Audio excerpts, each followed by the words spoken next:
synthétique avec mes collaborateurs Exactement. pour que ce soit gagnant-gagnant. Exactement. Et quelque part, tu te dis pour que ça ne prenne pas trop de temps. Voilà, puisque la problématique de base, c'est la gestion du temps. Oui, ok. C'est-à-dire garder une disponibilité d'écoute active auprès de mes équipes, mais dans le même temps, bien sûr, rester focus sur mes objectifs que j'ai définis. Ok. Donc, gérer le temps alloué à tes collaborateurs pour que ce soit efficace. Exactement. Pour que ce soit régulier. D'abord, pour que tu prennes le temps de le faire, mais quand tu prennes le temps de le faire, que ce ne soit pas trop un coup, parce que tu ne peux pas que faire ça. Exactement. C'est ça. Hein? Tout en gagnant, tout en gardant cette empathie nécessaire. Parce que je suis quelqu'un d'empathique.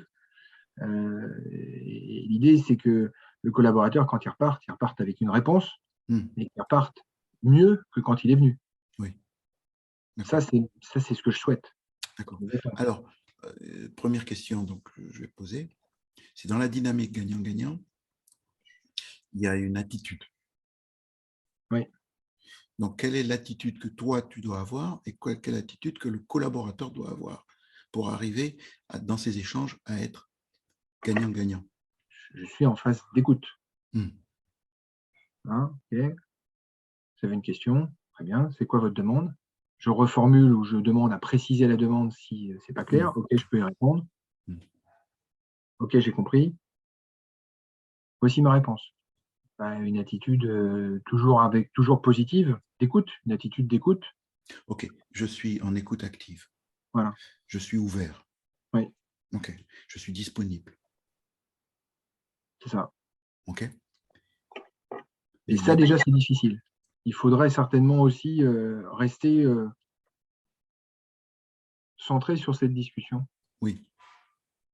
Parce que ce que j'identifie, moi, c'est que j'écoute activement, je comprends, et une fois que j'ai compris, c'est là que je perds la maîtrise, ou c'est là qu'il peut y avoir un dérapage dans le retour qui est fait. Oui, parce que voilà, ce qui est proposé peut créer une réaction émotionnelle qui t'amène dans le schéma, un schéma que tu penses n'est pas aussi efficace. Donc, répondre, donner des leçons, expliquer, raconter, rassurer, faire plein de choses, et tu n'es pas sûr que ça, c'est efficace par rapport à la demande. Exactement. Exactement. C'est exactement ça. D'accord. Donc, ça démarre à ta réponse émotionnelle. Oui, d'accord. Oui. Donc, il faut dominer, maîtriser cette réponse émotionnelle, donc te mettre sur un état de conscience où tu dis « Ah, tiens, j'ai une réponse, j'ai envie de parler, ça m'énerve, ça me rassure, ou j'ai peur, il y a plein de peurs qui sont activées, il y a plein de trucs qui sont en train d'être activés. » Et le remarquer dans l'échange. Donc, observer ça, voir ton impulsion. Et ensuite, tiens, voici l'impulsion que j'ai essayé la dernière fois. Je sais que je vais être trop bavard, je vais donner des leçons. Tu vois, donc tu dis, bon voilà, j'ai des choix. Mais déjà, tu as pris ce que j'appelle la position méta, d'intelligence émotionnelle plus supérieure. Ce n'est pas supérieur, tu es un grand type, mais qui est d'un autre niveau, tu dis, je suis observateur. Oups, j'ai envie de dire ça, j'ai envie de répondre ça. Est-ce que c'est la bonne chose à faire? Donc ça, c'est peut-être une posture. C'est aussi une compétence, ta capacité à accéder à une posture dans le processus, quoi. Pas dans le contenu, pas dans la conversation, mais dans regarder le processus de la conversation. Tu vois, je veux dire, tu te dédoubles. Voici ce que j'ai, voici comment je ressens, mais il y a une autre partie de moi qui est un peu le régulateur, là, la tour de contrôle, qui dit, attends, je vais partir là, il est quelle heure, j'ai le temps, qu'est-ce qu'il dit, comment je réponds, qu'est-ce qu'il veut, comment... C'est ça. Mais ça répond à ma question dans le sens où souvent ce constat, je le fais après. Je me pose la question après quand la personne est partie. Ouais. Là, effectivement, c'est arrivé à faire cette sorte de dédoublement pour que, en restant focus tout au long de l'entretien, à un moment donné, j'identifie le moment où je me pose cette question de dire suite à une impulsion émotionnelle, effectivement, tiens, j'ai envie de parler, ça va me faire du bien parce que je vais lâcher un peu de pression. Ou ça me fait plaisir parce que, tiens, je veux lui parler de ça en plus. Et en fait, est-ce que c'est opportun? Voilà, C'est le moment de le faire. voilà. Est-ce que ça va lui apporter? Est-ce Voilà. qu'elle, la personne en face, est à l'écoute de Ouais. ça et c'est ce qu'elle attend? Ouais. Ouais. C'est comme si tu étais formé au débat. Oui. La personne au débat politique, par exemple. Les gens, ils t'envoient un truc pour te déstabiliser dans ta réflexion. D'accord. Oui. Au boulot, on te déstabilise parce qu'il y a des fausses urgences, on met l'accent sur tout est important, et puis ça active des peurs, des réactions, tu réagis, et puis voilà. Alors, ce que j'entends que tu dis, c'est que tu as quand même une prise de recul, tu débriefes après, tu dis qu'est-ce qui Oui. s'est passé, tu te poses des questions sur comment être efficace. Ça, c'est bien. Ah oui, parce que tu le fais parce qu'en fin de journée, tu te dis, OK, je n'ai pas réussi à faire tous les points, où est-ce que j'ai perdu du temps? Voilà. Ah ben là, j'ai vu un tel, j'ai Voilà. passé 10 minutes, parce que bon, je ne suis pas à la minute, mais tu sais que mon temps est précieux, comme d'autres. Donc, je suis en train de rechercher quand même des bouts de minutes. Donc, il y a une autre attitude d'efficacité où à la fin de la journée, tu te dis, est-ce que j'ai été efficace? Exactement. Ok, ça fait Qu'est-ce que je fais mieux? Toujours la même logique. Qu'est-ce que je fais mieux demain? Voilà. Où est-ce que je peux gagner du temps? Sur mes réponses ou mes échanges avec certains ou certaines, c'est peut-être essayer de, justement, là, j'ai peut-être perdu un peu de temps. Bon, est-ce que ça, sur cette posture, dans notre collaboration, tu penses que tu as progressé là-dessus, cette capacité à regarder? Oui, de manière certaine. Pas suffisamment régulièrement ou pas systématiquement, de manière certaine également. Okay. Alors après, c'est normal aussi. Hein, faut pas... Donc, à pratiquer, à continuer de pratiquer, etc. Okay. Il n'y a que ça. Oui. Okay. Donc ça, c'était une première question sur ton attitude. Quoi faire pour gérer ces réactions, analyser, trouver les modes? Parce qu'après, il y a plein d'outils que je pourrais te suggérer, comment avoir une bonne conversation, etc. Ça, tu y as accès.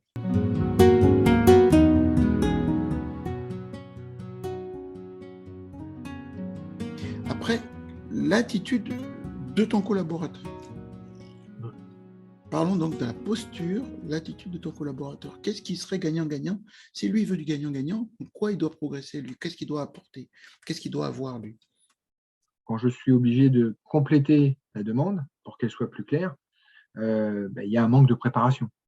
Effectivement, moi, je les ai beaucoup sollicités là-dessus, disant, quand vous venez me voir, vous avez une question et vous avez préparé votre question. Alors ça, c'est dans... J'entends de ton côté une posture, c'est attention, mon temps est précieux, je ne suis pas n'importe qui, je ne fais pas n'importe quoi, je vous demande, ça c'est des règles d'engagement, de préparer, parce que si vous arrivez comme ça, émotionnellement, en pleine réactivité, vous passez du temps, c'est moins efficace. Oui.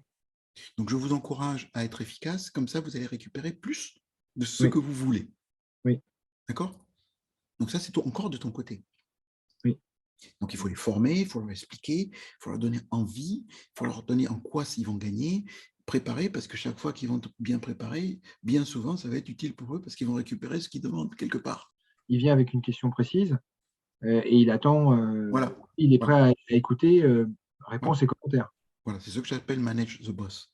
C'est-à-dire, tu arrives pour gérer ton patron. Tu prépares pour que la conséquence de cet entretien soit positive.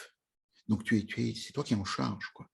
C'est-à-dire, lui, il va réagir, mais j'ai tellement bien posé le truc que je vais le coincer, il va me dire, ça va avancer, c'est gagnant-gagnant. D'accord?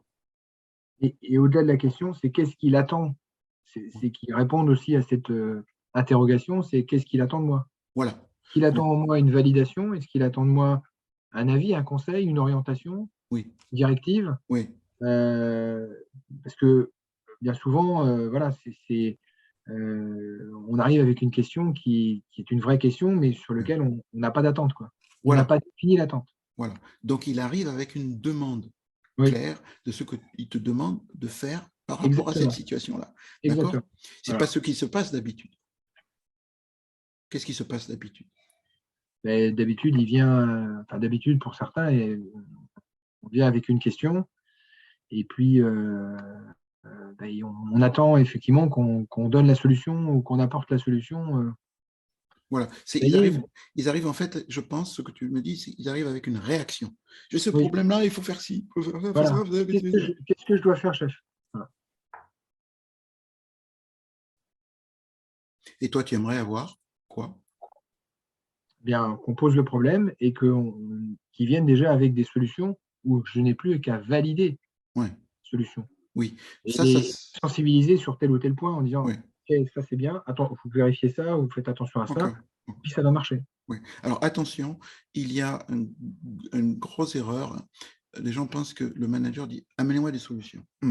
Ce qui se passe, c'est avec sa façon d'approcher la chose, la solution va être une solution immédiate, terre à terre, pour enlever le symptôme, pour enlever ce qui crée le problème. D'accord? Oui. Donc, j'ai trop de gens, allez, il faut embaucher quelqu'un. Ou j'ai trop de gens, ou bien il me faut un super ordinateur qui fasse ça. J'ai trop de trucs, il me faut plus de ressources, plus de budget. J'ai trop de trucs où il faut éliminer tout ça. Donc, c'est peut-être une solution, mais elle n'est pas assez réfléchie. Exactement. On est bien d'accord. D'accord? Parce qu'il t'arrive tout de suite, signe là, il me faut acheter ceci, ceci, cela. Toi, tu connais le budget, tu dis, mais je ne peux pas. Et lui, il le prend mal. Donc, le patron est l'ennemi quelque part, tu vois.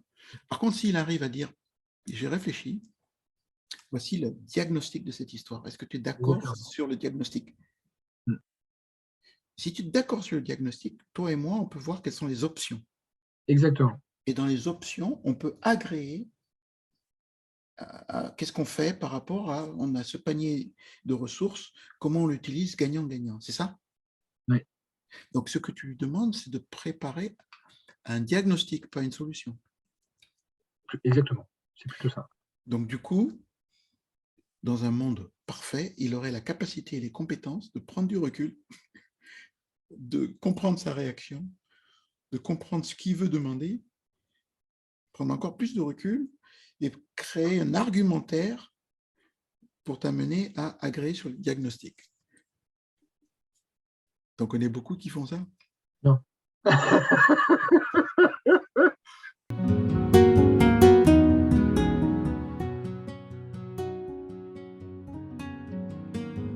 Puisque c'est toi le proactif là-dedans, c'est toi le Jedi. Donc, tu vois qu'on doit progresser par rapport à un mode de fonctionnement qui est là, à un mode de fonctionnement qui est là. D'accord? Donc, quelle est la vraie question? Oui. Qu'il faut prendre le temps d'expliquer clairement, c'est ce que tu dis sur les règles d'engagement. C'est-à-dire que quelles sont les règles d'engagement quand je viens poser une question? C'est quoi les règles d'engagement? C'est quoi les règles de fonctionnement? Et c'est qui l'architecte de ce changement? C'est moi. On commence avec quoi? Moi avec mes managers. D'accord. Donc, on commence à avoir la réponse à ta question, qui est comment gagner du temps dans mes échanges. Oui. Donc, qu'est-ce que tu pourrais immédiatement mettre en place concrètement lundi matin qui pourrait commencer à aider ce changement de processus? Repréciser mes règles d'engagement et mes règles de fonctionnement. Règles d'engagement, règles de partenance, règles d'engagement, règles de fonctionnement. Ça ne suffit pas, il faut quelque chose de plus. Parce que ça, tu l'as déjà fait. Vis-à-vis de mes équipes. Oui, avec tes équipes. Comment vous collaborez mieux? C'est la vraiment question, c'est comment mieux collaborer? Le point, le rappel des règles, ça me semble bien. Le rappel de l'objectif, c'est aussi bien, c'est mieux collaborer pour être plus efficace, pour que tout le monde, pour qu'effectivement on arrive à être gagnant-gagnant. Ce qui me semble manquer, c'est que tu leur expliques, tu donnes du sens, tu expliques le processus, et après tu débriefes tout, sens, contenu, processus. Oui. Et pas juste le projet, pas juste le problème, mais aussi la façon dont on a travaillé ensemble. Exactement. Et c'est ce qui manque. Vous n'avez pas de conversation autour de votre façon de collaborer. OK, ça a marché pour toi? On débrief? Oui, oui. Ça, on le fait. Enfin, je ne le fais pas assez, c'est clair. Et eux, ils ne le font pas, ils ne sont pas habitués à ça. Et donc, qu'est-ce que tu veux qu'ils changent? Rien. Ils n'ont pas compris que ça n'a pas marché pour toi, ou que ça pourrait être mieux, qu'ils pourraient être mieux préparés. Ils n'ont pas concrètement le feedback. C'est-à-dire, le feedback, c'est sur place. Voici ce que tu as fait, voici ce que tu as dit, voici où tu aurais pu aller plus loin. Ah, tu vois, donc j'ai pris du temps pour clarifier ça, j'ai pris du temps là. Est-ce que maintenant tu es content? Oui. Mais la prochaine fois, toi, tu peux le faire. Ah, je ne savais pas. OK. Et puis on débriefe encore la prochaine fois. OK, je compte sur toi. Et ça, c'est un rituel qu'il faut arriver à décliner. Et comme ça, effectivement, on reste dans le cercle vertueux du progrès permanent. Ouais. En tout cas, dans la méthode qu'on partage, hein, c'est obligatoire. Ça fait partie de notre travail, c'est-à-dire du débrief, quoi. C'est sur le mode fonctionnement, sinon tu ne vas pas évoluer. Donc ta question devient quoi? Comment je fais évoluer notre façon de travailler avec notre équipe? Voilà. Et tu peux dire même concrètement qu'est-ce que je fais mieux dès demain matin, quoi. Donc vraiment dans notre philosophie, hein, proactive, c'est tu réussis chaque journée.